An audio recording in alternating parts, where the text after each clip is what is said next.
All right, we are live and we are recording, everybody. Welcome to this. Might be a spinoff. I might spin this off into its own podcast called Three to Tango. It's a thought I had yesterday, and I think it's a fucking great name, right? You know what I mean?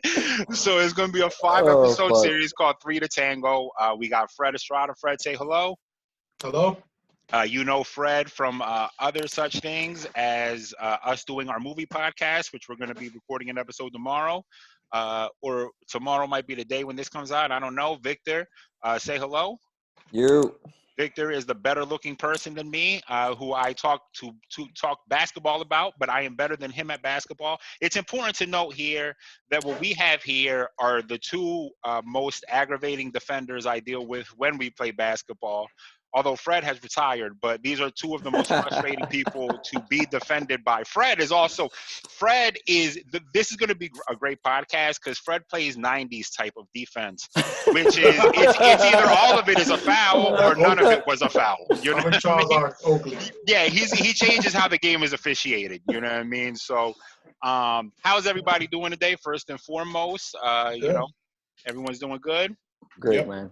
Yeah, Victor living the dream. We're all living the dream. So Always. yesterday began the beginning of our childhoods, essentially reimagined and delivered to us in a way that is very appealing, in a 10-part documentary about Michael Jordan. Now, me and Victor talked about this on Friday's episode. Had a brief conversation about The Last Dance, and it started last night, with a bang on ESPN, where they allowed them to curse frequently, which was fantastic because if you know Michael Jordan, there's probably going to be a lot of curse words. I guess let's start here. Let's start here. So this is a question I had in my head after episode 1. Do you think, and I don't want to spend a lot of time talking about LeBron fans, but I think it's almost impossible now. The scope of basketball is LeBron and how we view everything around him.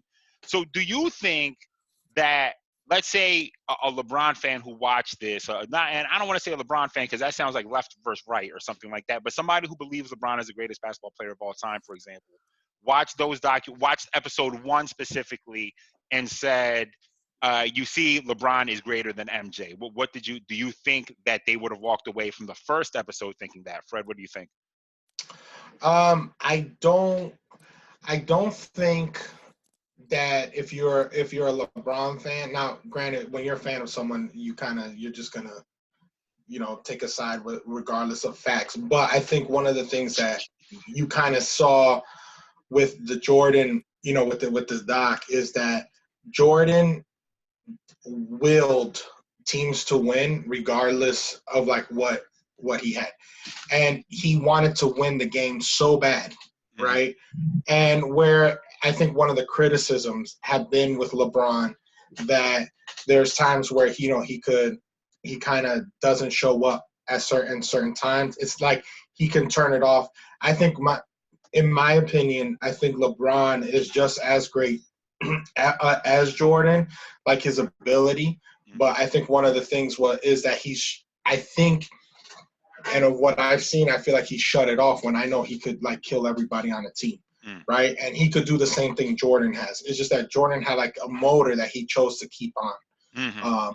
And so I think if a LeBron fan would be like, man, if LeBron had that kind of like mentality Jordan had, he might have won every single, finals or whatever. But I mean, it's not like he was playing like scrubs. He was playing, good teams, and he didn't have the best cast. So, but yeah, I think that's the way I see it.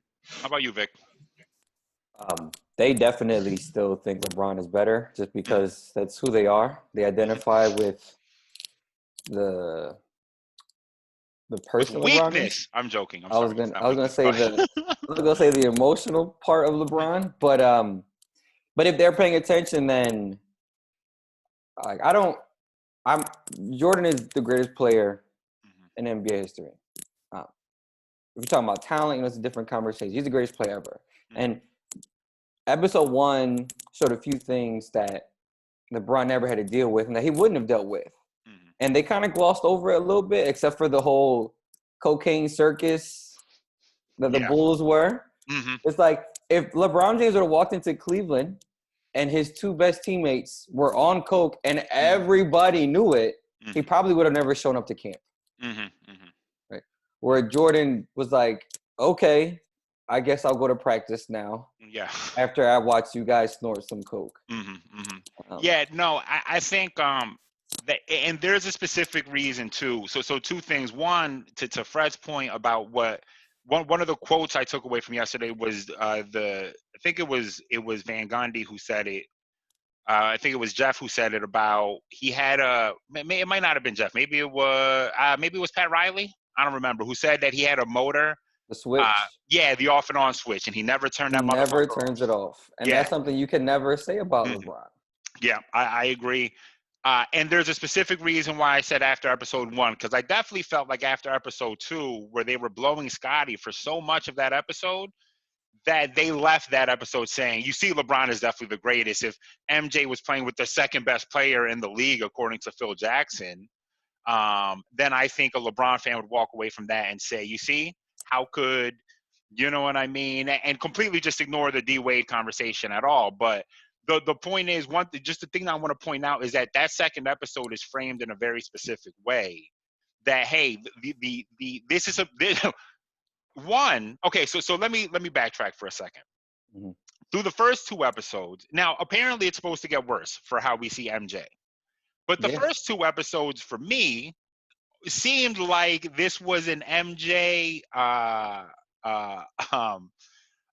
a MJ propaganda piece in the beginning. You know what I mean? Some little negative tidbits, but mostly it's about how Jerry Krause sucked, right? And how he fucks over the Bulls, essentially submerges their chances, and how he needed Scotty, but Scotty was being a bitch. You know what I mean? Like, it's kind of the picture that's being painted. Like, you know what I mean? With what MJ is saying about Scotty, it felt like an MJ propaganda session almost for a bit. What are your thoughts on Scotty? I guess, you know, Vic, give me a minute on Scotty, and then Fred, why don't you expound on that a little bit too? So I think more to what you were saying there at the very end. It's written, or not written. Sorry, the documentary is created a lot like how his career went. It seems, where it starts off with like, man, he's fucking amazing. Why does everybody around him suck? Mm-hmm. So eventually being like, man, why does the guy shoot so much? Mm-hmm. You know, there's 4 other guys on the floor. Mm-hmm. And then we'll get to like where he passes the ball and blah, blah, blah, trust his teammates. But yeah, so Pippen is super interesting. That first part of the episode 2, where they talk about him. He was actually, according to this book, Michael Jordan, The Life, or Michael the Life, whatever. Amazing book. Everybody should read it. It fills in a lot of gaps from the documentary and a lot of other stories. But according to the book, going into his senior year, he was 5'10", and was not recruited by anybody. Mm-hmm. Then becomes 6'2" over the summer. By the time he finishes college, he's 6'7", right? But also in the book, though, it talks about how when Scotty got there, he like was getting used to being famous and having money. And he's even quoted as saying, I didn't really work as hard the first couple of years. Right. So without someone like Michael pushing him, Scotty definitely could have flamed out, like so many other players. You know? This is still the time where they're flying commercial. Yep. Right? There was, when Jordan first got to the Bulls, they were practicing in a gym that like 5th grade teams would practice before them. So like it was like for Scotty, he had made it. Yeah. And for Michael, it was like, no, there's so much left to be done here. So without someone like Michael, if Scotty got picked by the wrong team, I think his career is completely different. Because he was still, not only did he not have the work ethic, or even have like the idea of how to win at such a high level, because he went to a Division II school and was immediately the best player. He was still growing into his body. Like you see him in that those images when Oakley's literally just tossing him around. He looks so scrawny and weird. He doesn't even look human, kind of. Yeah. But then when you see the 97, 98 footage, he's a Greek god. Yeah. You know, so, and a lot of that comes from having someone there to show you this is what I'm doing. And Michael having the audacity to say, what the fuck are you doing, man? I've been here for 3 hours and you just fucking got here? Yeah. Because he wasn't scared of the owner. He wasn't scared of the GM. Yeah. He wasn't scared of any of his coaches. Like, in reality, he might have been trying to push his way out. I mean, I don't think he was, but would he have been heartbroken in the early half of the 80s to not be a Chicago Bull? I don't know. Yeah. I think it would have even driven him to be even a greater player. But, yeah, I love Scotty. I do agree. I don't think it's hyperbole when they say he's the best perimeter defender. Oh, yeah. Because of his size, length, and quickness to be that long, to be that tall, but also to move that fast. Like, as great as Kawhi is, he doesn't have the same kind of quickness that Scotty had. Or length. I mean, Kawhi's long, but Scotty's length is incredible. Or like a Draymond or any of these guys. As amazing as they are, Scotty was still better. Yeah. But without Scotty playing with someone like Michael, pushing them every day, he's not anything. He's not what he was. Yeah. And to set the record straight, he definitely was not the second best player. Yeah, no, he wasn't. All right, Fred. Fred, what's your thoughts on Scotty?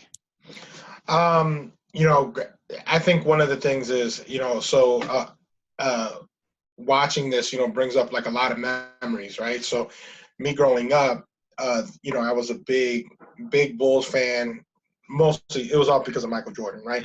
But the one thing I knew was Scotty, in my opinion, right? And this is what I treated the NBA like Scotty was the second best player in the NBA, right? That was my lens because I was on this train, right?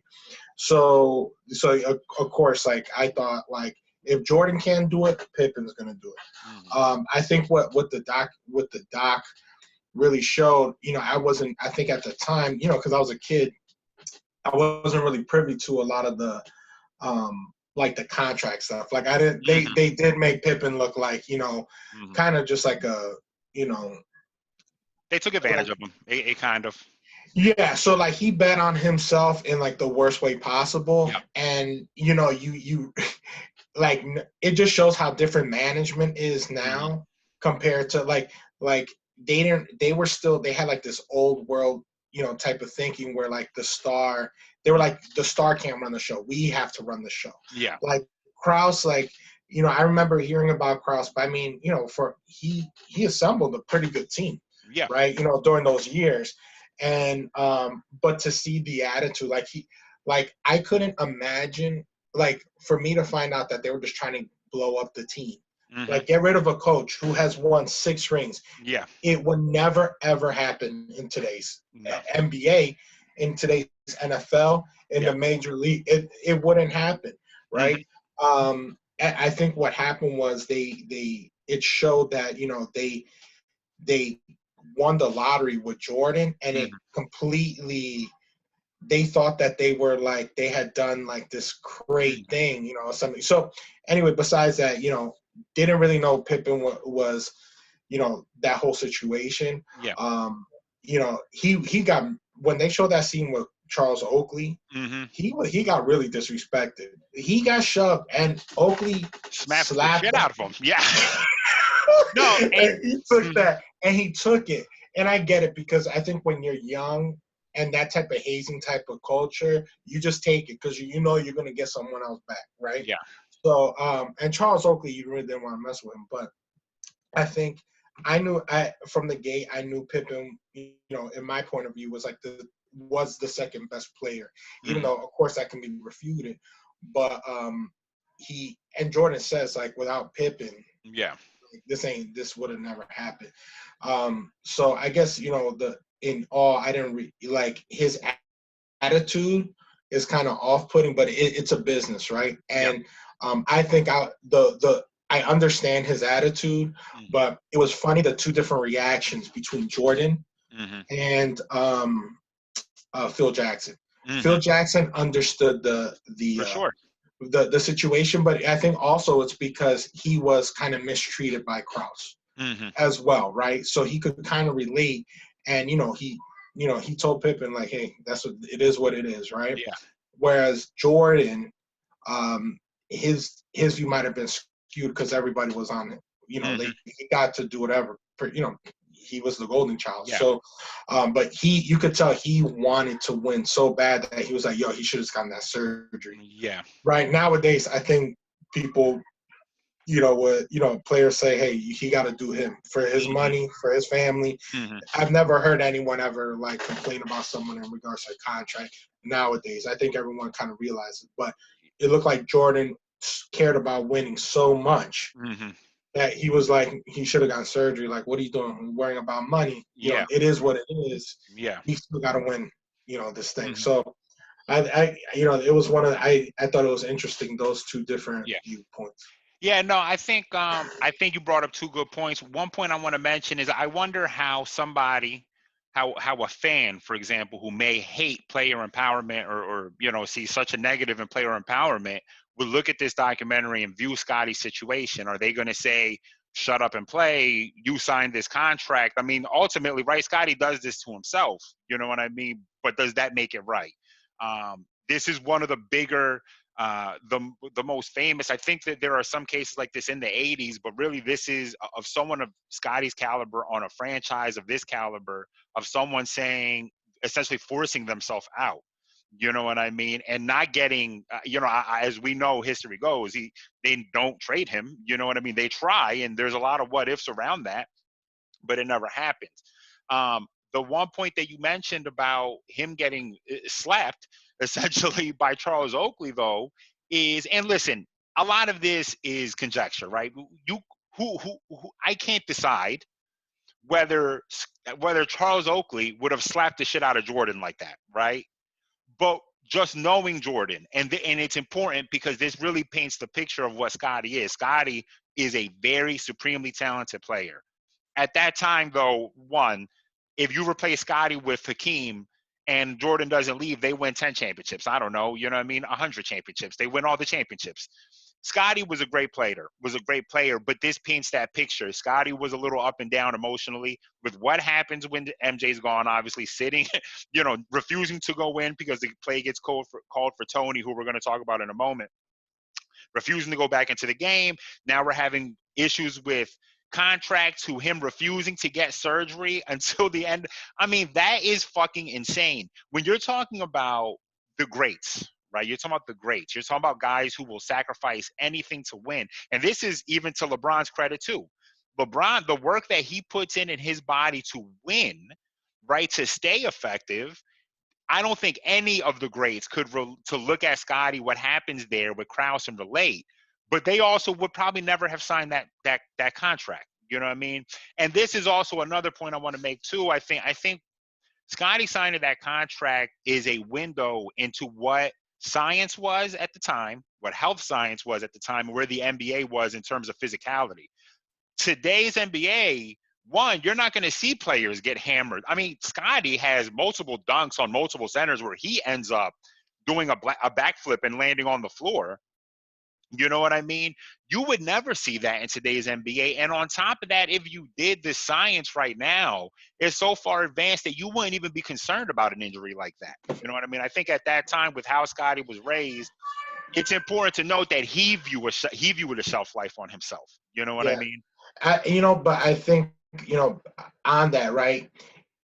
I think he just had the wrong mindset, right? He thought, what's the worst that can happen? Yeah. Instead of thinking the other way around. So he took this long-term deal because he wanted the guaranteed money. Yeah. Like he was like, I need, and dude, he had like, I don't know, like 100 brothers and sisters. His dad, like 2 of them are like in bed. Yeah. They can't get up. Like my man was like, he had a lot on his plate. Yeah. So he took the deal, which probably was because he saw, the issue at hand, but he just didn't have the lens to look at it from, from the money, the actual money standpoint. Yeah. So he signed that deal, and management was like, well, Sorry. Yeah. Yeah, Sorry for your but luck like on that. imagine Jerry Krause. Come on, Jerry. Let's keep it real. Jerry Krause is sitting in that meeting. Scotty, I wouldn't take this deal. Get the fuck out of here. What is it? Who would Well, it ever was the say that? owner. That's But what no, I'm no, it was saying. the owner. No, I'm sorry. Yeah, No, no, I'm because sorry. Not Krause. I'm sorry. I'm sorry. Yes. What's his face? Vic, help me out here. The owner. His name is also Jerry. His last name is Risendor or something like that. yeah, yeah. Reinsdorf. So No, I yeah, can't. Doesn't matter. You know what I'm talking about here. Yeah. yeah. But the thing is with that, he might have, and the only reason why I could spin it like playing devil's advocate Hmm. was that they essentially were probably saying sign a shorter deal. Hmm. They would have paid him less money, Yeah. right? And then they weren't on the hook for 18 million, for the 7 years, Yeah. so they you probably shouldn't sign it. They probably might have wanted him to sign a shorter deal Yeah. because then, if he Keep ended up being flexibility. crap, yeah, Yeah. then, um, but then he screwed himself. Like Yeah. he lost out Yeah. on that. So I just think that it's funny because like they essentially right before they talk about that, they talk about everything that he was on the hook for, like in regards to his family and whatnot. Yeah. So, yeah, man, it's when it comes to those type of deals like that was crazy, and the fact that they just let him rock out, rock Yeah. out with that deal, Yeah. and we're like, nah, we're not gonna like. You could see it was that thing was like the disrespect that Mhm. my man was just like, Yeah. yo, like he was getting more angry, and they weren't even willing to Yeah. come back to the table. What is insane because that would Yeah. never happen again. Yeah. It's wild. Yeah. No, one thing I want to add here that watching this unfold the way it does, it really reminds me a lot of Belichick and the Brady and Belichick, Brady, and the Patriots right now. The difference being if you made Jerry Krause and combine him with Phil Jackson, would people then be looking at this like that? I mean, obviously it's a different situation, but if Phil says we're moving on to rebuild from the greatest basketball player of all time, how do people take that when this just happened essentially with the Patriots? Vic, do you see a kind of like a correlation there at all? Yeah, I think there can definitely be a parallel. The difference, though, is Michael was still the MVP of the league. Yeah. And Tom definitely was slowing down. Yeah. Yeah. Which, No, that's true. I think that's a fair point. Um, but it brings up that question, right? If you're an owner or if you're the GM of a team and you have the GOAT, do you let him fail? Do you just let him play it out until he fails? You know what I mean? Obviously, one of the things, and that's a rhetorical question. The answer to that is yes, especially if the GOAT we're talking about is Michael Jordan. Because one thing that's important to note here, and I wanted to do these numbers earlier and I forgot to, which could be the story of every podcast I do about wanting to do a thing that I forgot to do. But when you look at MJ's career, right, let's take away the broken leg, the broken foot. yeah. Right. But you look at the gaps in time. And I think because this has been my argument for people who think LeBron is the greatest basketball player of all time, which is I don't even argue anymore because you have an argument. You know what I mean? I think you have a fair argument to say it. You know what I mean? MJ is my goal, but you have a fair argument. But the numbers are overwhelming, right? But if you look at MJ, he spends 3 years in college, whereas LeBron is directly in the league. That's a 3-year head start right there. That's 6,000 plus points, however many rebounds. I mean, like 1,800 rebounds, 1,800 assists or so. Then MJ leaves for 2 years, a year and a half, and in the middle of his prime. And then subsequently is the third time he leaves, which people don't talk about, is what essentially the subject of this documentary is he leaves after 98. And he would have kept playing until the matching up to the ending of his Wizards career, which would have probably given him, he would have probably surpassed Kareem in points. He would have been near the tops in rebounds and assists and steals and all of the relevant categories. And I think that's part of what they're painting here with the Reinsdorf thing, because one note that I did write down, which blew up, Ramona Shelburne wrote a piece before the release of the documentary. I think she released it on Friday, And in the piece, it details that after the 2016 championship that the Cavs won, MJ finally released the rights to create this documentary. MJ, being the ultimate competitor, understanding now that the conversation of LeBron being the greatest after bringing a championship to the world's worst losers in the world, essentially decides this is going to be my time to re-solidify myself as the GOAT almost. I almost can't unsee that being what he did. You know what I mean? I don't know if you guys agree or not. What do you guys think about that? Fred, what do you think about that? I mean, it could be. I mean, he is competitive, and I mean, in those interviews, I always knew Jordan was a competitor, but like that was deep, bro. Like when you see like everything, and even to his mentality as stepping away, like in the interview pieces, you could tell he still has that almost like that arrogance and cockiness about always wanting to win. I mean, and you still see these clips of him, like the one with Chris Paul, like if he missed a shot or something like that, all the kids got the shoes, and like he sank it. Like he didn't even brick it on purpose. He was like, "I'm not giving you free shoes. I can't miss it." Yeah. He could have just asked for free shoes. He might have gave it to him. Yeah. But he was like, "Don't miss a shot on purpose." He couldn't do it. Yeah. And what's crazy is, and I, Vic, you could go after, but when you see just real quick when it comes to the Pippen thing, Pippen got hurt, right? And then he was just like, I'm not willing to risk my career. Like, I'm just going to take my time, whatever. When they point out about the Jordan injury, he was willing to risk it, right? He was willing to risk everything. And that's in his rookie deal, right? I'm pretty sure it was during his rookie deal. It was very early on in his career. And he was willing to put everything on the line and not even think ahead. Whereas we got a lot of that happens now. You got guys like, I'm not going to sacrifice, and which they're true, but the thing is that the mentality is, oh, I'm not going to sacrifice for this club or whatever. Where it was Jordan didn't think it seems Jordan thought about, I can't lose, right, and that's on my name. So he is, when it comes to him in business and everything, everything he has to do has to be like that upper. Has to be the best. So, that's kind of what I was thinking. Yeah, let's put a pin in that about everything having to be the best. Vic, what do you think about that? About what Fred just said. I'm sorry. The 2016 stuff. Yeah. Oh, that's absolutely why. That is absolutely why he did it. And to your credit, the first 3 years, right, and then the year and a half sabbatical of Jordan. LeBron's first 3 years, he averaged 20, 25, and 30 points per game over the course of 3 full NBA seasons on the freshest legs anyone's ever going to have. Yeah. So the fact that Jordan could have finished where he did after taking all that time off or starting his career extremely late in relation to NBA players today, it's just like there's a difference between raw measurements and like everything in context, right? We're like what Fred is saying is like Jordan's gonna fight for every single inch because he can. Whereas the modern NBA player is using that risk reward ratio. I don't have a lot to gain from this, therefore I won't do it.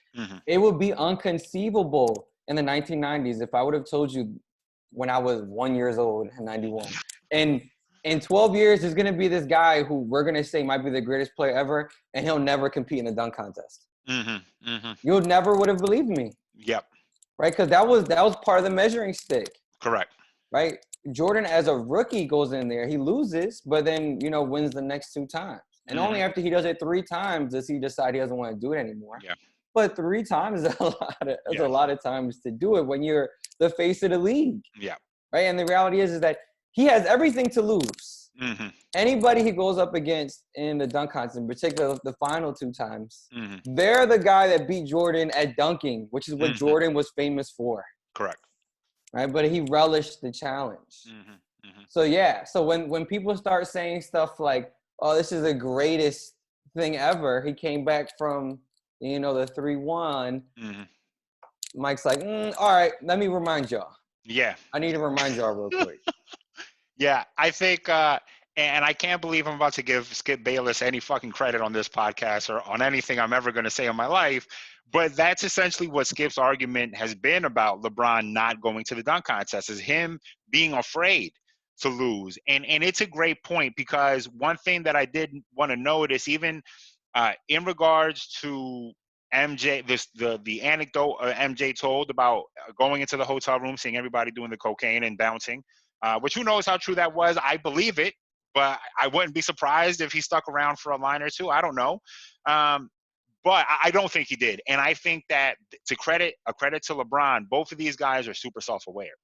You know what I mean? Which is, at their age, is really incredible. Now, the difference where I'm going to give LeBron a little bit more credit here than MJ, is MJ goes off to school, ends up with Dean Smith, who, as you find out, has his best interests at heart. Goes from Dean Smith to Bob Knight in the Olympics. Goes from Bob Knight. Now, the first coach in the NBA who to MJ's credit, he never speaks negatively about him. I can't say much about him, but then goes off to Doug Collins, then goes to Phil Jackson. I mean, he's essentially going from all-time great coach to all-time great coach, whereas LeBron never gets that opportunity. So credit to LeBron, whose self-awareness at a very early age is up there. You never heard of a story like LeBron being caught up in anything when he was younger. The only thing that I can think of is the Delonte thing, and that's LeBron's mother. Whatever. We're not going to talk about that here. So credit to LeBron in regards to self-awareness, but both of these guys are super self-aware, which is something that I think gets kind of forgotten. I mentioned on the podcast on Friday about how MJ comes into the league and he's a man immediately. We never view him as like a kid. I don't even think announcers said this kid is going to be something special. I don't even think you could view him that way. And I think this documentary really does paint that picture. It kind of puts that context, like the fact that it goes straight from the cocaine story to him washing dishes. I'm gonna just go home and wash these dishes real quick before I go to practice, I think gives you that context. Like, this dude had a different mindset. It was just the mindset was completely different for MJ. So yeah. Now I want to step back real quick to something Fred said a moment ago, and this is to bring another note I wrote down in regards to organizational greatness. So in the first episode, it's presented what Reinsdorf. I'm sorry, what now I'm saying Reinsdorf, the owner. What's his face says, the GM. I'm fucking up the names. Krause. Krause. Yeah, thank you. What Krause says is that organizations win championships. And now this is going to go a little bit off topic, but I find it ironic and interesting to draw this parallel right now. Organizations win championships. MJ says, no, I never seen an organization go out there and play. And MJ is right. Krause is right too. They're both right. We just saw the Spurs have one of the greatest organizational runs of all time. And it's organizational greatness backed by generational talent, which is what the Bulls essentially have before Krause forces all of this to end. I think it's very interesting that the Hornets have been so organizationally dysfunctional. And I mentioned that because what Fred said, right? MJ would never do anything that wasn't the greatest. The sneakers, the greatest. You'll never see a basketball player with this sneaker, with the sneaker presence that MJ has. You know what I mean? There's just not enough time to create a legend like this. There can only have been him. But to watch how his organization is run now, it's maddening. But I think that comes back to one of the points, Vic, that we spoke about great players don't make great coaches, don't make great GMs, apparently don't make great owners. What did you think about that Jerry Krause quote, at least? I mean, do you think he was valid for saying that? No. Okay. In particular, as I love disagreements, so let's go. in particular, as someone whose responsibility is to build a team, or even like in the position as a coach. That's why you hear Phil say Scotty was the second greatest player when he wasn't. Right? That statistically and just talent-wise, there was other guys who were better. But even so far removed from those teams, he's still doing his job. Like, you have to empower your players, or otherwise they don't want to play for you. And they already hated Jerry. Like, Mike hated Jerry the moment he got there. Right? It was never a good relationship. And then you heard with the whole Scotty thing. So no, he definitely shouldn't have said that. He could have said that there's a partnership. He could have said there's roles to be played by everybody, but not that players don't. Because in fact, technically and literally, players do. Correct. That's true. The other thing with Michael, though, is, and this is part of the reason why players like him don't actually do well outside of being players, is that his solution to every one of his problems was, I'm going to work harder, because he already had the physical gifts and skill to be better than everybody. The thing is, making a fadeaway jumper and evaluating talent and personality and understanding roles of the team and putting pieces together are totally different things. In fact, Jerry Krause, like a 5'6", 260-pound man, was much better and will always be much better at building a team filled with guys that look like and act like Michael Jordan than Michael Jordan could ever be. Yeah. And like in the book, Michael Jordan, The Life, every time Krause traded for somebody or drafted a player he didn't want Jerry to draft, he would just bust their ass in practice so badly until they either quit basketball or asked to be traded. Yeah. And in fact, Michael was always pushing for people from North Carolina to be traded for or to be drafted. And like, out of all the people he played with, I mean, like Perkins and Worthy had good careers, but they got drafted before him. Yeah. After him, it was like Kenny Smith and Red and Doherty, and that's it. Yeah. Like, all those other dudes would have just been footnotes. Yeah, correct. Yeah. And all this history. Doherty was never going to reach Pippen's. Nah. Oh, who knows? Maybe playing with MJ in the NBA turns Doherty into Hakeem. I don't know, but I don't think that's what happens. Nah, man, he didn't have those gifts. Plus, it's like I don't like doing revisionist history with injuries. No, yeah, right, and Doherty had those feet problems. Correct. So it's like, it's actually not a surprise at all that Michael sucks at being an owner / GM, especially if you know it. But yeah, Krause definitely should have said that. He put the nail in his coffin.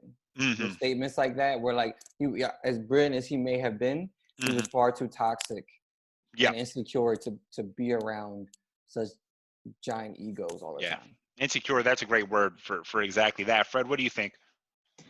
No, man, seeing someone who, so, with the context that, I did follow that team after everything blew up, and it was rough, man. I remember the Ron Artest, all that, and, when they got the baby Bulls, Curry, I think it was a Tyson Chandler, like, I remember all that, and it's just like they could not get it together. And, it was one of those things where I think he made these good decisions, but they were by luck sometimes, how many people are getting a Jordan, right? He's the greatest player. No one would ever thought he was going to do that. So, he did put in good pieces, he drafted Horace Grant. Yeah. I mean, he had these, he did a good job. He trades for Scotty. He trade for Dennis Rodman, Vic, or does he sign him as a free agent? I don't remember. I think they signed him. I think he's coming off the Spurs, which it just doesn't work out. And whether they trade for him or sign him, go ahead, Fred. I'm sorry, not to interrupt, but yeah. No. But so, he did. There were some good things he did, but there was a mentality that he was faulty. Yeah. It was faulty thinking, and he destroyed that. He destroyed the team, and then the team sucked for years. You know what I mean? And and they were getting top draft picks. They were like almost like the Browns for a while. Yeah. So, and I remember like, oh yeah, this is the year. Like Ben Gordon, Kurt, and I'm just like, dang man, like this team is really trash. And it was hard. It was actually really hard to watch. So, when you look at like someone like the Spurs, Mm-hmm. the Spurs have this. They had Tim Duncan, who's arguably I don't know, top 5, top 10 players of all time. Mm-hmm. So they did strike gold with him, but they understood they were able to keep that train going, Mm-hmm. right? Because they picked pieces that fit them, and then they were able to run with it. So and then you kind of see that kind of not work with Kawhi. Mm-hmm. So you can't be perfect, but Yeah. I mean the fact that they even had Kawhi in the first place, Mm-hmm. they were still even to get juice them. So I mean that they traded for Kawhi. I mean, not to make yeah, this into a Spurs dick sucking thing, but yeah, they traded they traded a guy that a lot of people like, George Hill, for Kawhi in a very right, questionable deal. So, but go ahead to your point. I'm sorry. yeah, but that was the thing. Mm-hmm. They noticed talent and they saw talent that works with them. Like Mm-hmm. just quiet guys, like Yeah. that are the most like boisterous. Like Yeah. you got to think about all those people on those rosters over the years. I mean, they almost all are like the same people. Mm-hmm. Granted, some with a couple of different guys who are a little extra, but man, like I was just surprised, like really seeing how dysfunctional Mm-hmm. that team was, Mm-hmm. and just the mentality that destroyed. I'm like, man, y'all could have kept going, Yeah. but the fact to think you were bigger than the Mm-hmm. players, which is now when we talk about when you were talking about LeBron earlier, Mm-hmm. it's hard to say LeBron is running the team. Correct. So it's hard. You gave him like the wheels, I mean the steering wheel to that Yeah. ship, early. Mm-hmm. So I don't think, could he have ever worked with a Popovich or a Mm-hmm. Phil Jackson? I don't know, Mm-hmm. because it's he's his own GM, Yeah. So But that's a and to that point though, to LeBron's fairness, and I've mentioned this before, that I've let go of the first his first exodus from Cleveland. The way he did it was not good. The way it looks when the last game you saw was on the Celtics and the theatrics of taking off his jersey, all of that looks like shit. But I actually think it's more indefensible that he left Miami, because essentially what LeBron was leaving for was for a better organization. He said, this organization is dysfunctional. And that's been the case for the Cavaliers for a very long time. They did a shitty job putting a team around him. They couldn't attract free agents. He had enough. Now he gets better players. And then as soon as Cleveland has any ray of hope, he goes back to Cleveland. I find that more indefensible than him going to Miami. Miami was actually what he was looking for. So I think these are all valid points. One thing I do want to point out, I was about to create a string theory here, where Jerry Krause, and I'm still going to fucking do it. It doesn't make as much sense, but it's going to make a little bit of sense. Jerry Krause was scouting for the Chicago White Sox. Now, I was praying that he was scouting for the Cubs. You know what I mean? So that I could say that he essentially the first carrier of coronavirus, except this is the Cubs curse. He brings the Cubs curse to the Bulls, fucks this up, and now are the Bulls cursed? Do we have a Bulls curse possibly? What do you think? Do you think that's possible? I'm sorry. Do you think it's possible? I couldn't breathe anymore. Nobody's gonna think that that's possible. That's that, Victor. You atheist.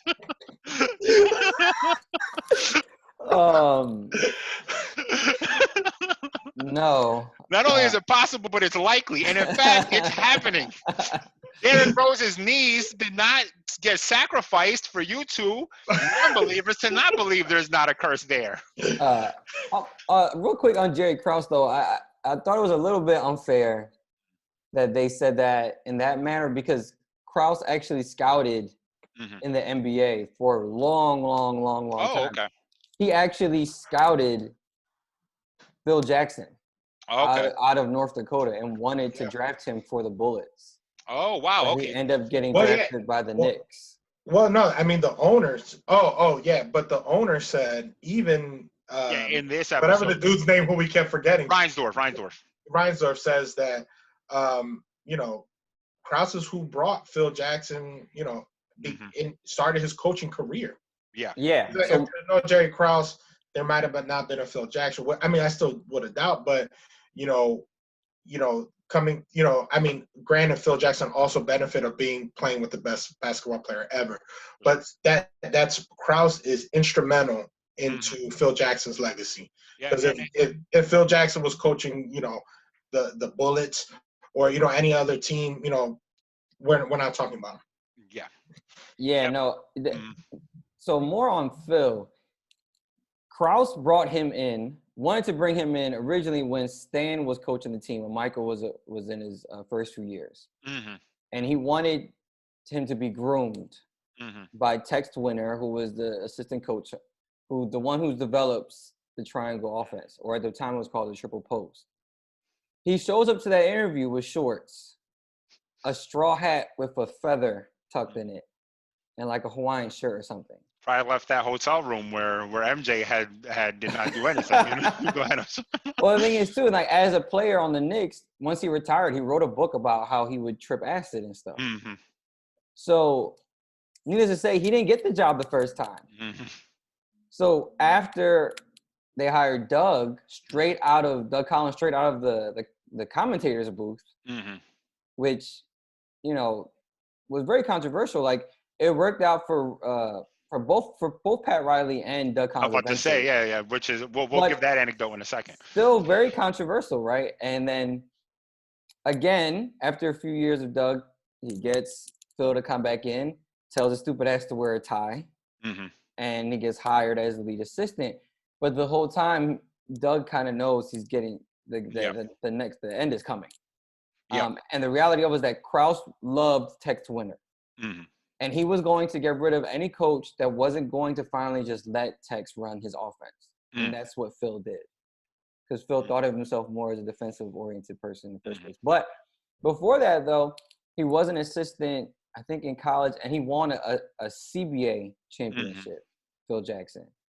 But, yeah, their relationship with Krause goes all the way back to him being at North Dakota as a player. Yeah, and that's important. I didn't realize that. I think that's an important note because I was about to now make the argument that Krause being a baseball scout, seeing how a baseball team is run, could completely alter how you would think a basketball team is run, where one in no way in baseball is the one part equal to the sum, whereas in basketball that can be the case. You know what I mean? Having a Michael Jordan makes you a championship contender. You know what I mean? But that's a great point. That's why I thought it was unfair that they didn't mention that he has a long history of being a basketball GM or scout, rather, the long of scout. And for whatever reason, scouts in baseball and basketball kind of go back and forth a lot, which is I don't really understand how that correlates, but if I'm not mistaken, I might be wrong. I don't know if I'm misspeaking. I'm almost afraid to say it. Who was the scout who does the Moneyball thing with the Athletics? I think he's in the NBA now, isn't he? Oh, no. What's his name? Ah, damn it. Not Billy Boone, the scout. Billy Bean. Billy Bean, not Billy Bean, the scout. I mean, I knew he was gonna mess it up. Listen, I fuck up names. You're talking about the Jonah Hill character. Yeah, we're talking about Jonah Hill here. Yeah, he was, I think, with the Browns. Oh, okay, so I fucked it up. Anyway, so point being, so let's move on here. Now, to your Pat Riley anecdote real quick, which I think is a fantastic story. I think, actually, do they do this? They might have done this on another documentary. Pat Riley was, and I don't know if, was Doug an announcer just for the Bulls, or was he a national announcer at this point?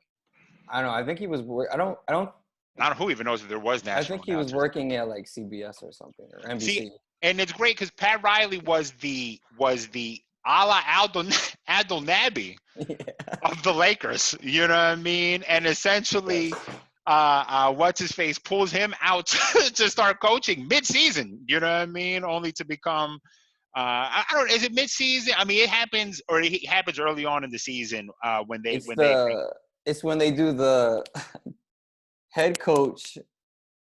And then of Pat Riley, and then the offensive coach, Jerry West. Yeah. And then after a few weeks of the season, Jerry's like, Nah, you know what? I Yeah. actually don't want to do this. Yeah. It's actually crazy, and a player of Jerry West caliber would even be cool with that in the first place. But Yeah. But whatever. I mean, a great Pat Riley anecdote right there. Okay, so one thing actually, and this is funny because the first note I actually wrote down we haven't gotten to yet, but I did tease it a bit ago. Is where the fuck is Tony Kukoc? Anybody have any idea? Does anyone know for a fact where Tony is, or do you have a hypothetical story you want to share of what's happened to Tony Kukoc? Is Tony alive? Does anyone know? Does anyone have eyes on Tony? Fred, what do you think? Where's Tony? What do you mean in regards? You mean in regards of the documentary, or just at all? I mean, well, yeah. In regards to, he's not being interviewed. One, all right. Right. Two, we're not seeing a whole lot of Tony in any of the scenes right now. You would think by watching this, which is what you're seeing if you're looking on Twitter during this, is there's almost a narrative that Steve Kerr is the fourth guy on the team. And Steve Kerr is like the seventh guy, you know what I mean? And that needs to be understood. like he's kind of below Ron Harper. He's below Tony Kukoc. The 10th guy, maybe. Well, take it easy. Take it easy. Because what's happening, he's going to get his own episode. He's going to get a Pippen-esque episode, I guarantee you. You think Tony or Steve? Tony. Oh, you think so? Okay. What are the odds? We got 10 episodes, bro. I agree. I agree with Fred. I actually agree with Fred. Because I mean, and that was a big movement because I think Tony, wasn't he kind of part of that group? Didn't he play on the same team as like Drazen Petrovic and like a lot of them dudes? Like that was like kind of like a new thing. I think in the Olympics they did. Well, no, I think they're from the same country or they played with each other like prior to coming to the States, right? Yeah, that's what I'm saying. I think overseas. Yeah, I think so. Right. So the thing is, I think they're gonna like I would guess, I might be wrong, but they're gonna have an episode just kind of like on foreign players and how Tony was able to come in and do his thing. I love Tony Kukoc like during those years. Like, yeah, I love that dude. So Former Sixers, Tony Kukoc. Yeah, and that's why I was actually happy when he came to the Sixers because there were so many good memories, related to him. So, I think I'm guessing he's gonna have like at least a big chunk of that. So I don't know how come he's not in any interviews, but I mean, they really didn't really interview a ton of other Bulls. Not yet, at least. I mean, we've seen exactly. Dennis. Have we seen? I don't think we've seen Ron Harper get interviewed, but I just discovered that Ron also has a severe stuttering problem that I didn't know. He does. I did peep that. He may not want to be. Yeah, he may not want to be interviewed. I don't know.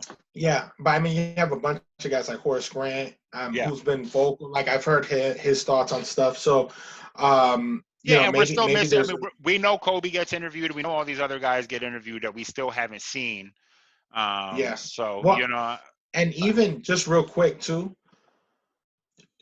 I do want to hear from them, but you never get to hear that much from Jordan. Yeah. So giving him most of that microphone time might be, that camera time might be, kind of the whole point of this.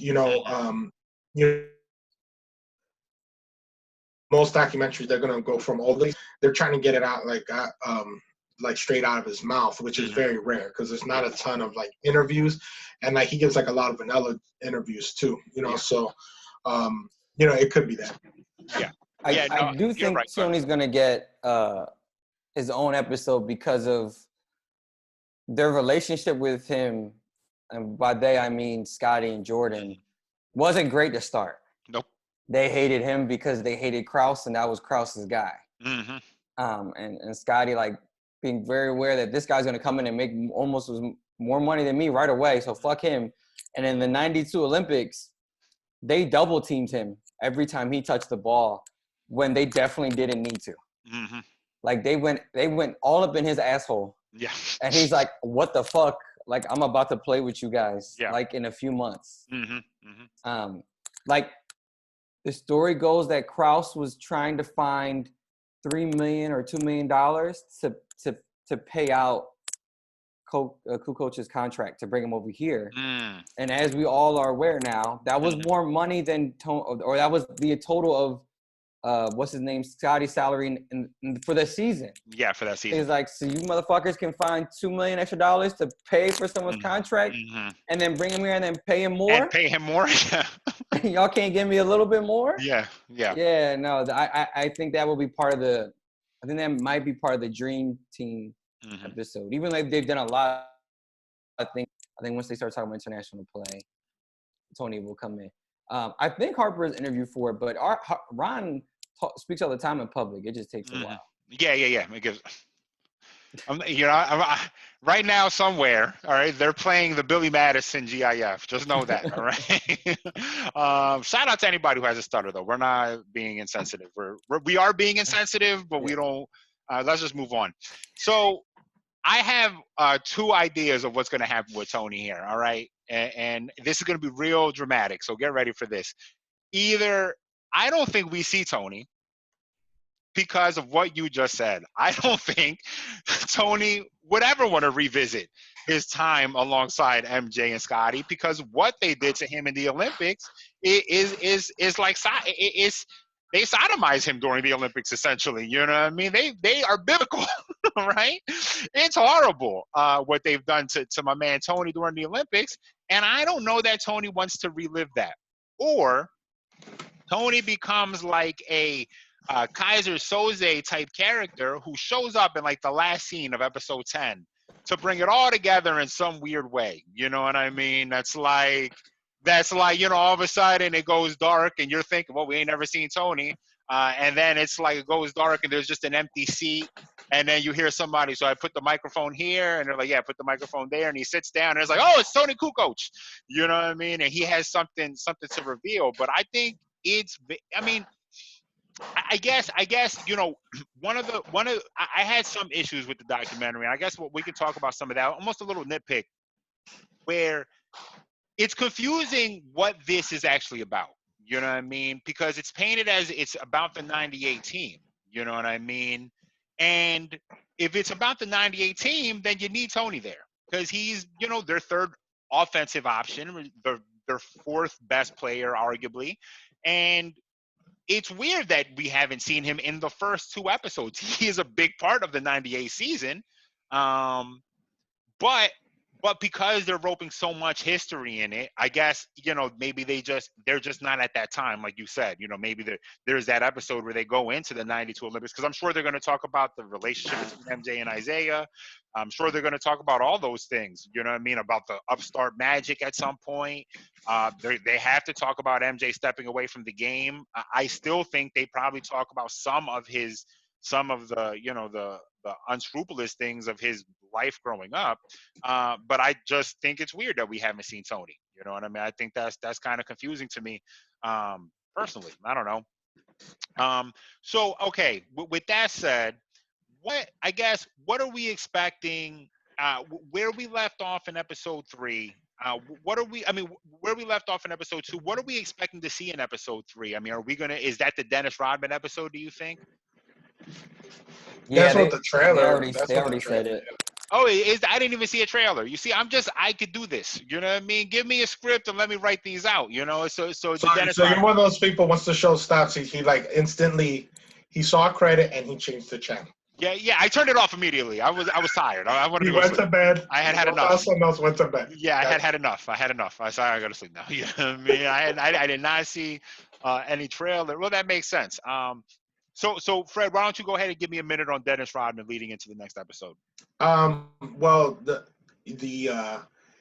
I think one of the, to me at least for Rodman, one of the things is when you're young and you're watching the game, I think you kind of have like this like weird view of who the best player is, right? Mm-hmm. And it's all about scoring. Like to me, at least at that time, mm-hmm. what I saw Jordan I was like, that's the epitome. Like if you had 5 Michael Jordans, you would win everything, mm-hmm. which you don't realize the importance of, what Dennis Rodman brought. And, Dennis Rodman was a weird dude, man. Like he was like awful looking, like but they call him the Worm, and when he did that wedding, the thing where he dressed up like a woman in the gown, He was a better looking wife than he was a husband. Go ahead. I'm sorry. Oh no, that is true though. That is true, 100%. And so but I mean, there was no, like, he was a ball hog, man. Like, it was like you couldn't, like, he was like an assassin when it came to rebounding. You know what I mean? And he stayed in his lane, and it was like where, what I really enjoyed about those Bulls teams, especially like the last three-peat, was that everyone was just doing what they were good at. Like, Steve Kerr was going to hit you with the little, with the 3-point, like, it was like the one white guy who's making all, and what's his name, Joe Bushler. They're going to make a three randomly because that's what they do. Like, they're not going to dunk. Like, they're not going to do anything that remotely looks like Jordan. But I mean, gonna sweat a lot. You know what I mean? That's what Luke does. Yeah. So I mean, to me, Dennis Rodman was a beast. And I'm excited to see what he's gonna say. One of the things, though, one of the things I think that's me going into it, just hearing interviews before this whole thing was, he kind of talked that, like, he didn't really talk to the guys a lot. Like, he was kind of like a loner. So I'm interested to see what he says in this, I guess in this documentary, because in the trailer he was speaking. It was like it came off a little different, Okay. So, it just seemed like he wanted to keep people happy. He just wanted to do everything for the team, whereas sometimes I felt like he was like a little Draymond-ish, where it became about him at one point. So, yeah. Vic, what do you think? What's your give me your thoughts on Dennis Rodman? So, Dennis Rodman, I think is one of the most fascinating characters in league history for a lot of reasons. Most of what Fred just said, but also the bookends of his career. It's like, is there any better bookend? Right, where you go from being the sixth man on a really good team to then being a starter on a back-to-back championship team, and then you have all this turmoil in your life. Mavericks, Spurs, like, it's not good for him. Like, it was more likely that he was out of the league than ever winning a championship again, and then finds his ways to the Bulls. And I think that Horace Grant is a better overall player, but I think in particular for that team, with Michael being able to carry so much of the offensive load, I think he might have been better, because then Michael gets to take two positions on offense, which is really what he always wanted to do. But at the same time, though, I'm not sure that Dennis Rodman hasn't gotten overrated, in particular with the generation that didn't watch him play. Because it always comes down to the argument when you're arguing players as far as like all-time rankings. So-and-so played with two Hall of Famers. It's like, all right, well, let's slow down. Right? The Tony Parker corollary, not to shit on Tony for another podcast. He wasn't that fucking good. Go ahead. Yeah. I was going to say, as you said often in your pod. I couldn't hold it anymore. Yeah, it's okay. Well, like, if you go back, and the thing is, the beauty about YouTube is that you can watch these games. And, like, I mean, you guys know, since I was a kid, I would collect VHS tapes and DVDs of these games. I watched them over and over and over again. Not only did Dennis Rodman not have a ton of skill on offense, by the time he was on the Bulls, he had zero interest about playing offense. He would willingly give up open layups. He, at the free throw line, like, you gotta go and just YouTube Dennis Rodman free throws. He didn't even care. He might as well have been shooting them left-handed. He was just tossing them up at the rim. And part of me always wondered, how the hell could Michael deal with that? Like, him not giving a shit. But then I was like, well, I guess if playing with Dennis lets him take, 25, 30 shots a game, then he'll eat the occasional, I don't give a fuck about this free throw. Yeah. But to say all that, though, all the things that Draymond is defensively, Dennis Rodman was more. Right? Literally the 1 through 5. The guy that could run forever, right? Stay up all night and still have an abundance of energy. I think it was KG that said the story that after they lost to the Bulls, he was so upset KG was so upset. He went into the weight room just to like get some of that like negative energy out of his system. And he said, Worm walks in wearing like cargo pants before it was cool, by the way, and like combat boots. Mm-hmm. And he's like, "What's up, young fella?" And does 30 minutes on the treadmill and then leaves. Is it like that was like he didn't feel like he ran enough that game. Yeah. So he's gonna get some run in on a fucking treadmill after beating the shitty ass Timberwolves. Yep. Yep. You know, so I would say that I think he's overrated, but I do think though he deserves a ton of credit because he was a winning player. Yep. He was a winning player from in the bookends. In the middle, you know, he has a lot of things, and I think in 2020, he would have gotten a lot different help. I mean, probably help a little bit more immediately. Yeah. But he still had I still think he's like I still think he deserves to be in the Hall.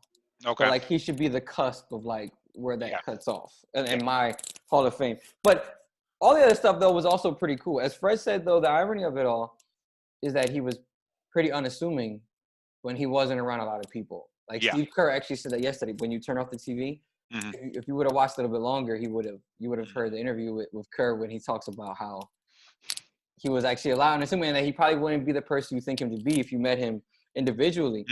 I particularly love the rivalry with Karl Malone because Karl Malone should have never let someone like Dennis Rodman get underneath his skin in the way that he did. As I said, I think Dennis deserves to be in the Hall, but there's a stark difference between players. Yes. With Karl Malone and Dennis Rodman, but he did all the time. All the time. Those final two championships, like that sideshow was actually super interesting to watch. And they even wrestle each other. Yes. In the WWE. Yep. So it's really good. There was also, I'm pretty sure this happens. I don't know if this happens in 97 or 98. There's a free throw. I just remember this specifically. There's somebody shooting a free throw, and Dennis is standing next to Karl Malone, and instead of boxing him out, is standing directly looking at him. You know what I mean? So Karl is hunched over with his hands on his knees, but Dennis just, you know, like the Carl Sexton thing, the Colin Sexton thing. He's doing that, and I remember that specifically happening. Yes. Dennis Rodman is the first pair of basketball sneakers I owned. But it did not help me rebound better. It just gave me mental health issues. So that's where I am with Dennis Rodman. To your point, Dennis, I agree with what you're saying about Dennis. He is become overrated. This is the problem. And to credit Bill Simmons, this is the point of his book of having echelons in the Hall of Fame to differentiate between Hall of Fame players. Saying that Wilt Chamberlain in the Hall of Fame and saying that Dennis Rodman is in the Hall of Fame, they don't equate. You know what I mean? They never cross in any way. And in fact, Wilt is Dennis's body, but a foot taller and skilled. So, but to your point, I think the reason why he could get along with these guys is the motor. That's exactly it. So that brings me to I think one of the final things I want to talk about is like maybe reminders or favorite anecdotes. One reminder, a thing that I've been reminded of, not that I forgot it, but I guess something that I want to remind everyone of, who watches the NBA today and maybe did not see MJ play as much, is the intensity with which MJ played defense is like no other player in the NBA today, except maybe Kawhi at his best. This is someone who would chase a ball full court, would chase a ball handler full court routinely during the regular season. It didn't fucking matter. If they needed a turnover, MJ or Scotty was forcing a turnover. The most frantic defender you can think about in the NBA is what MJ and Scotty were. Even on nights when MJ scored 60, he was the most harassing defender on the court. And that's something that is lacking. And I don't even want to just say LeBron's name, but it's lacking in almost every superstar we see. We don't see any superstar right now like that. You know, except, like I said, maybe Kawhi at his best or maybe Giannis at his best. But Giannis isn't chasing people full court necessarily. While he can recover in a full court situation, it's not as intense and as, I mean, they caused havoc in games. So that was one thing I wanted to bring up, and then I'm going to ask you guys your favorite anecdotes that you picked up. I think my favorite story from last night, which I did not previously know about, is the Danny Ainge golf thing. And the story is that, you know, after they score 49, they go and play. After he scores 49 in game 1 against the Celtics, they go and play golf with Danny Ainge, loses at golf, and then tells Danny, let DJ know, essentially tell DJ I'm about to fuck his ass up. So he dropped 63 on the Celtics in game 2. So I did not know he went to play golf that day with Danny, even though that does paint the kind of the picture of what MJ does pretty much his career. I mean, he does this to all of the superstars, to the point where, was it Pat Riley who said, or no, it was Jeff Van Gundy who said he thought that MJ would do this on purpose to get under. Called him a con man. Yeah, exactly. So fantastic story. Vic, did you have a favorite anecdote from last night, or one that you didn't know about? I didn't know about the Danny Ainge thing. I found it very interesting that in the 80s, a Celtic would play golf or do something recreational with opposing player rather. But I guess they just knew that there was no way the Bulls are going to beat them anyway. Yeah, you got Larry on your team. You're thinking, I got the baddest dude. You're not the baddest. And it's the 86 Celtics, right? Yeah. So, but for those who don't know, one of the, 4 greatest basketball teams of all time, 3 or 4, maybe the second best. I don't even know. Yeah. Maybe the 3rd best basketball team of all time, maybe. Up there. Arguably. Yeah. Better than any team in the league right now. That's for sure. Yeah. But moreover to the defense. Mm-hmm. So that was Phil Jackson's defense. Mm-hmm. The full court pressure, which is not something that happens in the league a lot, even like throughout the entirety of the NBA. Yeah. Because in most cases it doesn't work. Mm-hmm. Right? The guys are so good that the pressure doesn't get to them, and Great then point. you just get yourself so tired. Unless it's the Sixers. Go ahead. Right. You just get yourself so tired running up and down the floor, and it's not doing much. Mm-hmm. However, when you have the athletes and the defenders that you have on the Bulls, you can do that. Mm-hmm. So more to your point about the intensity and willingness to play defense, it's either after they won the first or second one, the first in the first three-peat.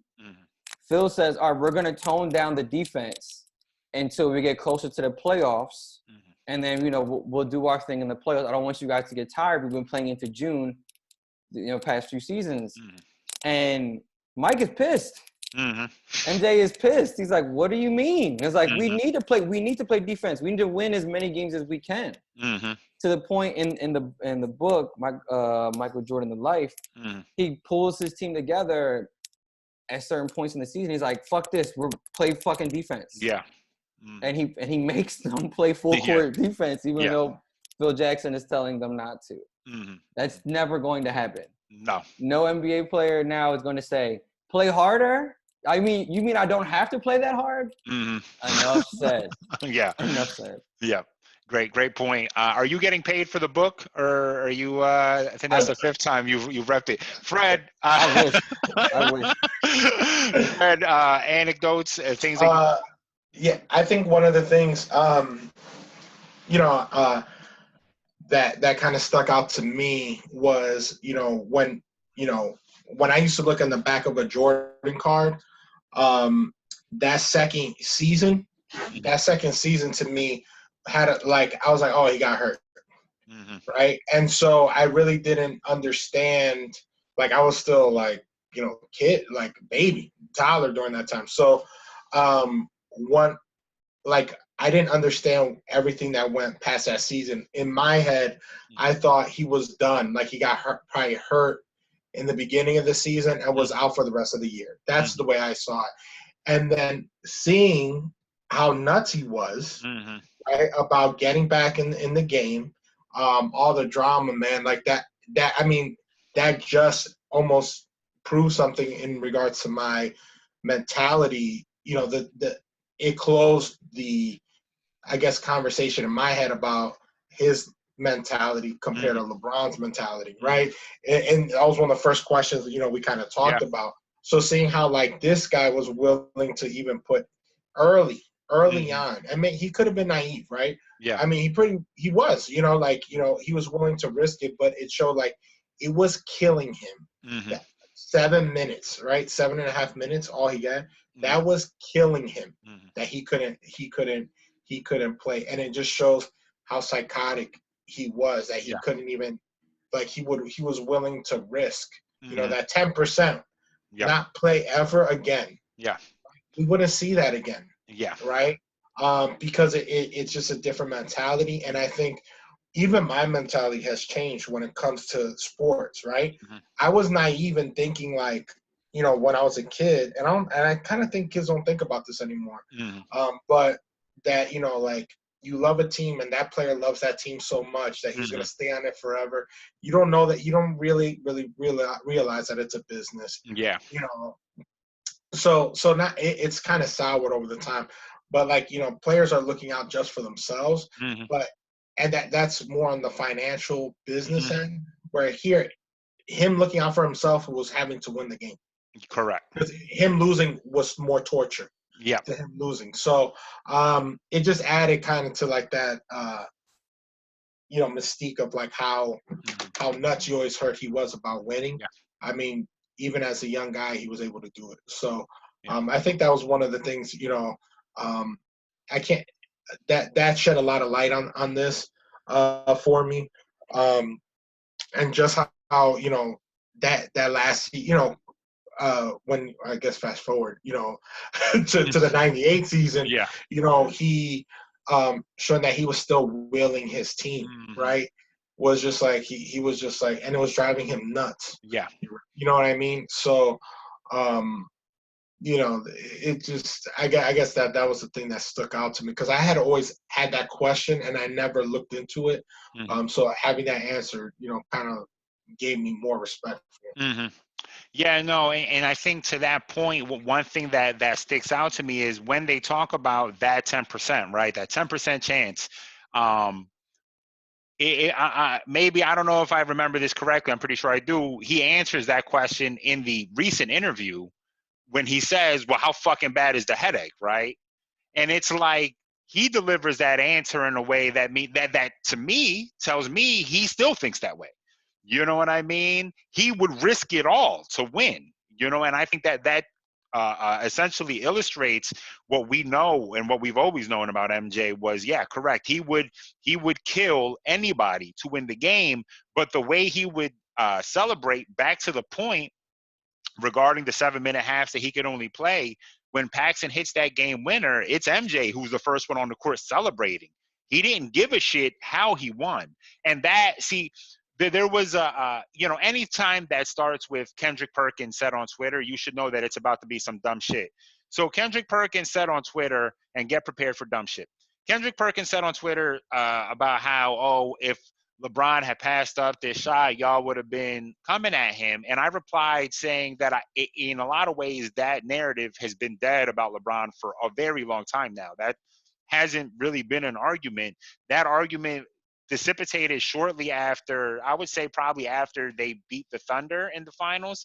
That Maverick series will always stand out as the thing, because, yeah, if MJ passes out of a double or triple team, that's the right play. But when LeBron passed out of being guarded one-on-one by Jason Terry, that was a fucking problem, and that will always be a fucking problem. So, but MJ was the first person celebrating. You see, so that's important to note, because later on, when Kobe comes in, when the conversation of Kobe Bryant comes up, as Vic, we spoke about briefly, Kobe was going to win on his terms and his terms only. You know what I mean? So it didn't fucking matter if Paxson was there. If you replace Michael with Kobe, Kobe is taking that shot with 3 people on him. Paxson being open doesn't fucking matter. And I think that is probably what separates these guys, is a guy who we knew was a killer. We knew would do anything it took to win. We knew showed up in the big moments and had the presence of mind to know what the right play was in the big moments. That's what it's always been about. You know what I mean? Is who does everything who does everything right in the big moment is the greatest player of all time. That's MJ. LeBron didn't always do everything right in the big moment. And to the point, one last point that I wanted to make, just one final thought, and then we'll skip off to you guys so you can have your final thoughts. Because I'm not the superstar. I don't want to end off with my final thoughts. I want to give you guys the glory, right? my one final thought that I had this random thought last night, and they haven't gotten to this yet. So spoiler alert: in the end of the 1998 finals, the Bulls win. But importantly, more importantly, the end of Game 6 is punctuated not only by the shot that he hits on, is it Byron Russell or Brian Yes. Russell? I always fuck that one up. On Byron Russell, it's not just about that shot. It's about the fact that, if I'm not mistaken, Karl Malone wins the MVP that year. No, 98. Michael does. He wins. Oh, so Karl Malone Carl wins the year 97. before. MJ, on the play before the shot, Karl Malone has the ball on the block. This is the second all-time leader in scoring. Has the ball on the block. Well, no, he's not second anymore, is he? It doesn't matter. This is top 3 all-time in scoring. Has the ball on the block, and MJ comes from behind him, makes the biggest defensive play of the game, steals the ball, comes down, hits the final shot of the game, wins the championship. And the closest thing we have for LeBron James is the block on the 4th best player on the team, followed up by the shot by his teammate on the other team's best player. And it's not to say that this is equal in any way, and I'm not trying to say that this is a little bit of a false equivalency, but what makes MJ the greatest is the storybook. You know what I mean? That is what makes him the greatest. It's the myth, the mythology is why he can't be surpassed. So that's my final thought after the first 2 episodes. Fred, why don't you go ahead and give me your final thoughts if you have any? Yeah, no, with, and what this has always been a discussion, will there ever be another Michael Jordan, kind of just like in the myth of what he was? Nah, just because, and I know we'll probably talk about what social media, kind of how culture has changed in the game is different. That Michael Jordan was a god, right, with no flaws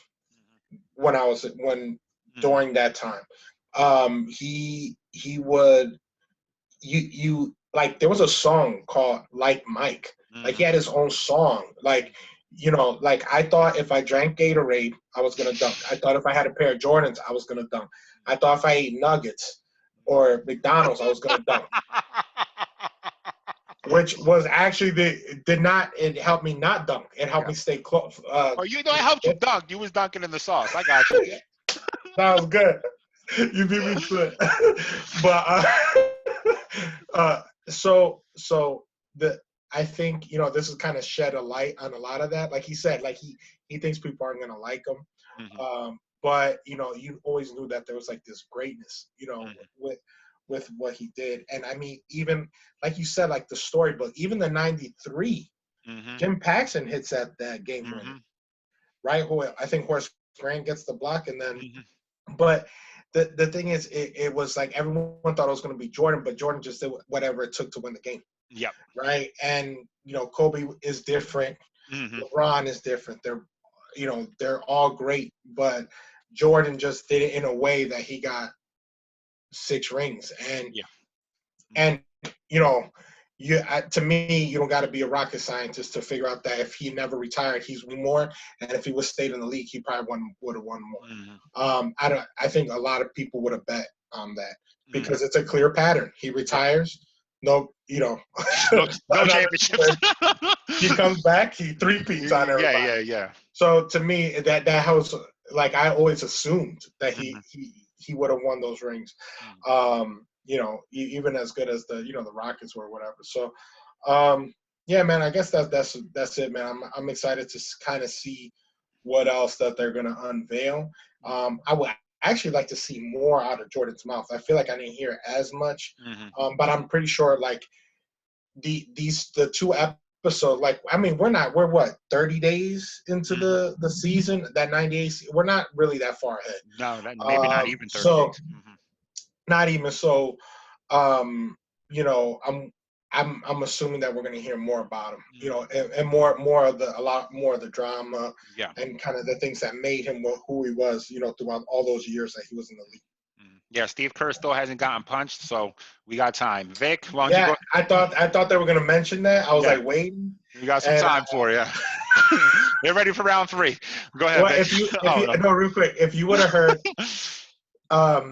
Scott Van Pelt Because I know you turned off the TV. So after that, the thing, Scott Van Pelt with his late night show, he actually interviewed Steve Kerr, and they were talking, but they didn't really mention it. And I think I just got bored and changed the channel, kind of what you did. But I was hoping that they would have brought that up like within like a good amount of time. But it was just So Steve, what episode do you get punched in? Right, which I don't think Steve was that proud of, but I was hoping that he said something, but he didn't mention. I think Steve has mentioned it before, and I think he's told that story in a positive way. Yeah. No, he mentioned it. I don't but think anybody would be embarrassed, Yeah. In the interview, I thought it would have been like, he is crazy. He punched me in the face. Punch me in the fucking mouth. All right, Vic, go ahead. Yeah. So, I guess a lot to unpack there. I would say the criticism of LeBron versus Jordan, it's not necessarily what the criticism is, but it's more like in the context, right? So if we're saying we're giving LeBron crap for passing up big shots, right? And we didn't do that for Jordan, which because for the first 7 years of his career, he didn't trust anybody on his team and actually didn't pass the ball ever. So Jordan passing the ball was improvement, was what he needed and had to do. So I think it can be a little unfair to say things like, oh, Jordan was always perfect in these moments. The difference is that he took the lumps, he learned, he was coachable, which I don't know after Mike Brown, LeBron ever really was. And in the biggest moments, he made the right decisions, whether it was taking the shot or passing it, because he was willing to learn and grow. I mean, it took years, and the more you read and learn about Jordan, there's so many parallels between him, LeBron, Kobe, all these sort of like top great players. But the difference is that when shit got tough, he buckled down, right? The other thing about, like what Fred said, if Michael doesn't leave, he wins championships. I don't know if that's true, right? And I think part of the point of this documentary is showing how the most successful franchise since 1991, and we're 30 years removed or whatever, still had so much drama, so much tension, and so many things could have gone wrong that didn't. Right? And you can give a lot of credit to Michael, but all those guys deserve a little bit of it. But I think the point, though, is that there is an argument to be made that he would have won them all. And I think that's where this time is great. Maybe he doesn't, but if you said he would, I would have believed it, which I wouldn't have said about any other player ever, including LeBron. If LeBron doesn't leave Miami, they win more championships. I don't think that. Yeah. But if Michael stays on the Bulls, whether it's during the baseball hiatus or into the 2000s, or just stays in the league, period, does he find a way to win again? Yeah, I would probably bet on that he would.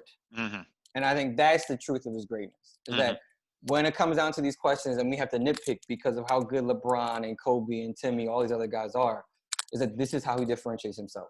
Is that like he stuck it out through the shit, through the cocaine circus, right? He beats up on teammates until he finds people who are willing to go to war with him against the Pistons and the Knicks and all these teams that were just gonna beat the shit out of him. And then in the biggest of moments, he was right. Yep. He did what he had to win. Yeah. All right. I mean, I think that's great. I think that's a great way to punctuate this. Guys, we will do this again next week for episodes 3 and 4. I look forward to it, of course. Also, check out the website. We're putting up articles daily. Fred, you and I have a podcast that will be out tomorrow talking about Knives Out, a fantastic Clue-like movie. Fantastic might be overrated, but we'll break that down tomorrow. Vic, we'll have a podcast later this week talking about something. I haven't decided. I usually figure that out on Thursday. You know what I mean? And then you usually change it. And then I change the rule Friday morning. So I'll probably do that. I'll probably have a solo podcast for those who want to hear my voice drone on for 30 minutes or so. You let me know. Hey, I have a request. Can you put Philadelphia resident underneath my box, like Barack Obama got former Chicago residents underneath I this. will. Yeah. Listen. I'll do that when the budget goes up. All right, cool. Right, everybody. Be safe out there. As always, wash your stupid fucking hands. Stay in the stupid fucking house. That's all we got.